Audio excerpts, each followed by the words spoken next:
Thank you, Deputy Speaker, and it's with really great pleasure that I rise to support the motion put by the Leader of the House and the member for Macedon, the very hard-working member for Macedon and the Leader of the House, who's doing an outstanding job in leading the proceedings in this chamber. And it's a motion that will provide for the Upper House member, the member of the Legislative Council, Treasurer Symes, who I've had the pleasure to know for a very long time, come and deliver her first budget as the Victorian Treasurer.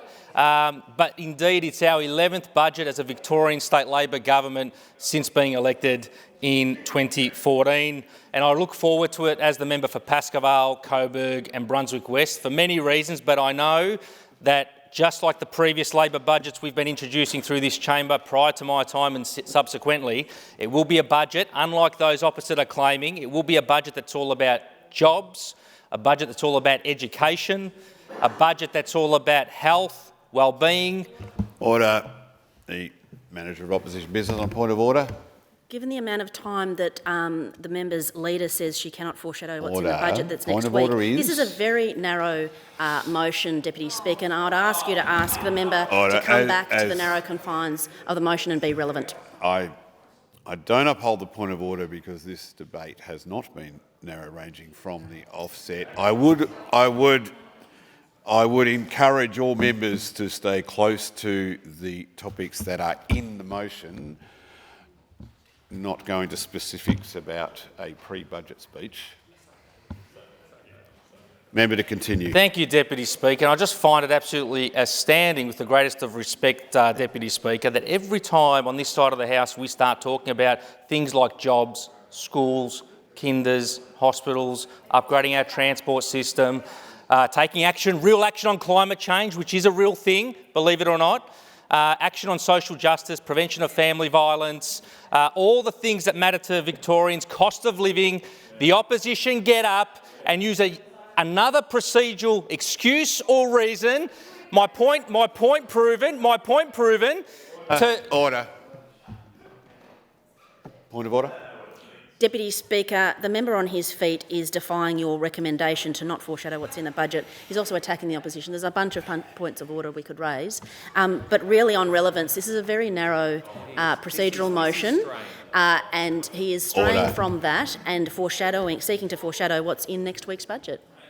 Trying to take the thunder from the Treasurer, perhaps. Order. Again, this debate has been wide on both sides of the table. But again, if I would ask the member to keep his contribution in relation to the words that are in the motion.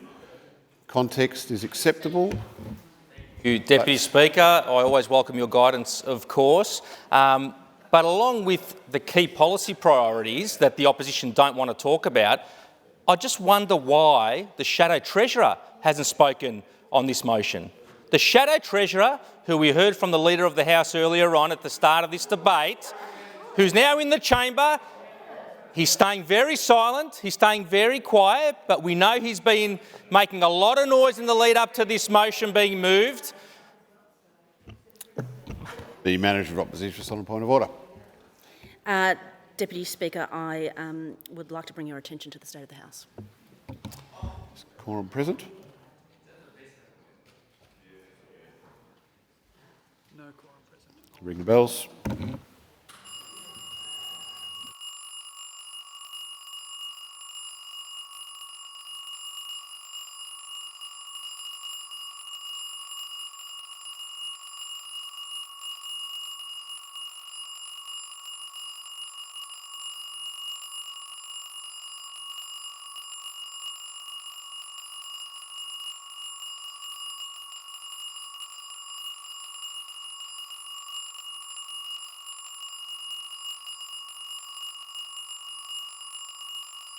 Quorum is present. The member to continue. Great to have the quorum back in the chamber for this riveting contribution, I would think, Deputy Speaker. And I thank the member for Evelyn for bringing a bit of an audience to the chamber, because the point I was making was that we've heard the member for Evelyn speak on this. We've heard the member for Greenvale, the member for Ringwood, but we haven't heard the Shadow Treasurer speak on this motion. We haven't heard the Shadow Treasurer get up on his feet and talk to this motion. The guy who's been pushing, in fact, they've moved the reasoned amendment to give him dedicated time as part of his budget reply. I tell you where there won't be a quorum, or barely a quorum, it's when the Shadow Treasurer gets up to give his budget reply speech. They'll be lucky to have a quorum with the way the party room's going at the moment, Deputy Speaker. And of course, this motion that the member for Macedon has moved as the Leader of the House will provide for the Treasurer Symes to provide her first budget contribution as Treasurer, to introduce her first budget, but she will be the second Treasurer, as far as I'm aware, in the history of Victoria, being formalised as a colony way back in July 1851.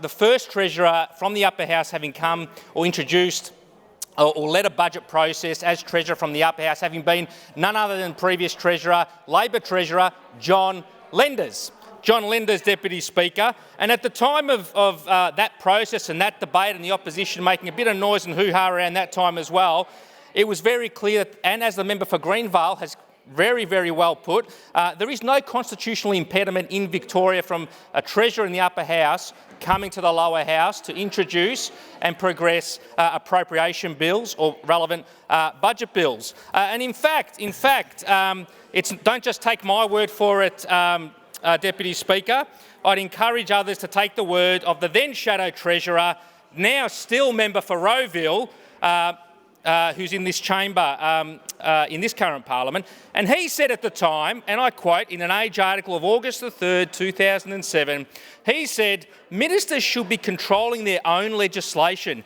and especially something as important as budget appropriations." In other words, it should be the Treasurer coming into this chamber to introduce the bill and progress the very bill that they are lead ministers of. And we've heard, Acting Speaker, from the member for Evelyn, that why isn't the government appointing another minister or another MP or backbencher to potentially introduce the bill? Why isn't it the Minister for Finance or this minister, that minister? Well, I'll tell you something, Acting Speaker. This opposition, we are a government of substance and action, and this is an opposition about nothing.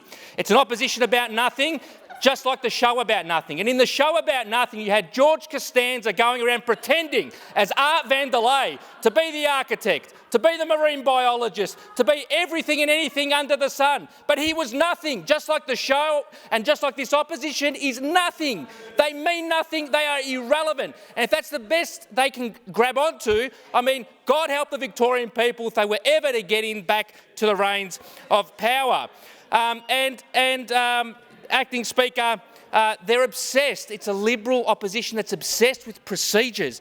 You know, we've got obviously another reasoned amendment. They love their reasoned amendments. The member for Evelyn's moved another reasoned amendment to give the Shadow Treasurer, who doesn't want to speak on this motion, unlimited time like Cory Brooker to do a massive filibuster.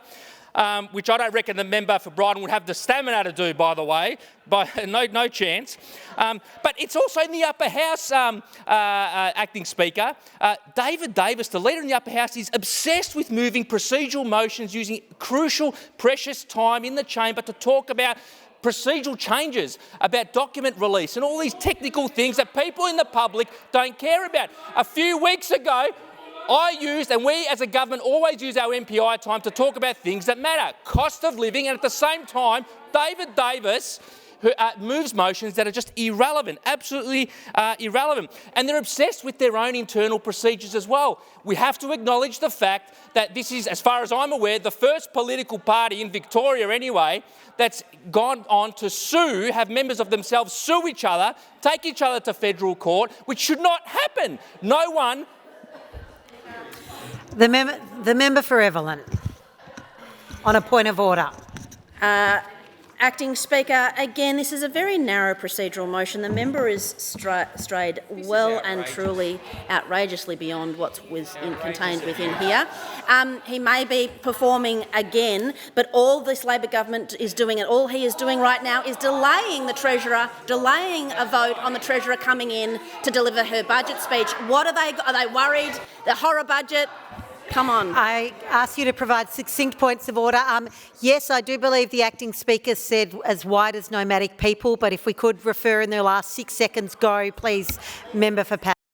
They should see an astrologist to see, just like Susan Lay's changed her